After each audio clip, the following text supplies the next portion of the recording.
Alan Camus, Belgium. After the fairly unpopular referendum done by Craxi to stop atomic energy in Italy, what do we have as consequence today, 20 years after? We have no more research in progressing that technology. So in Belgium it's the same.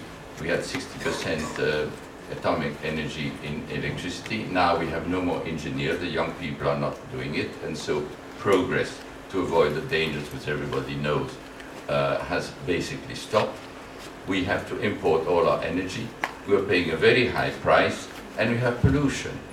All the suggested remedies that you've given now are very marginal and peripheral compared to the big needs we have. Now, I know the Greens are going to get at me, but they are fairly responsible, basically, for the mess we're in now. What I know is that without nuclear, the generation mix in Italy is a costly one. I mean, because with roughly we have a 15% of renewable, 15% of coal, and from 60 to 60% of generation mix in Italy relies on gas import. So it's a costly situation, a risky situation, as gas comes from Russia and Algeria mainly. So this is the reason why we are investing in renewables and in clean coal technologies to try to rebalance this mix that is penalize Italian economies.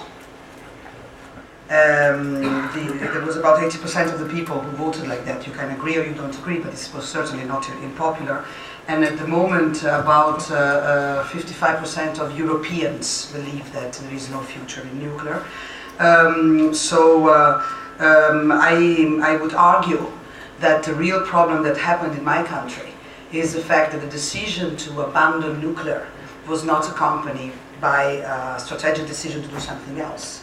And in reality, also for interest lying in the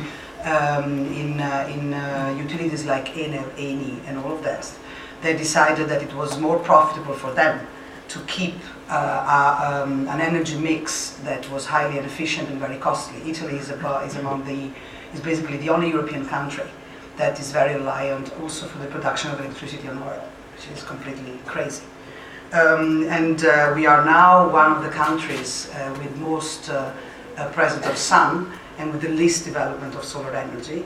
And what you were saying about research of nuclear is true also for renewables and eco-efficiency.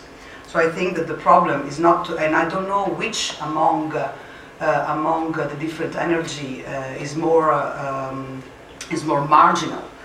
Because you may agree or you don't agree, but the fact is that nuclear is not relevant at global level.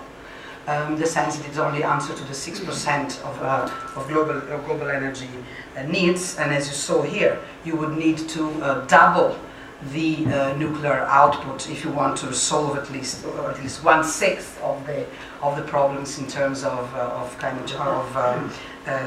reduction of emissions. And as you know very well, or perhaps you don't know, if you would double the amount of nuclear energy that you would produce now, you would basically run out of uranium very quickly. So all of this makes the nuclear discussion relatively false, according to me, because it is something on which we have to do something. You really have to do something else. And the problem of Italy was that by abandoning nuclear, it didn't do something else.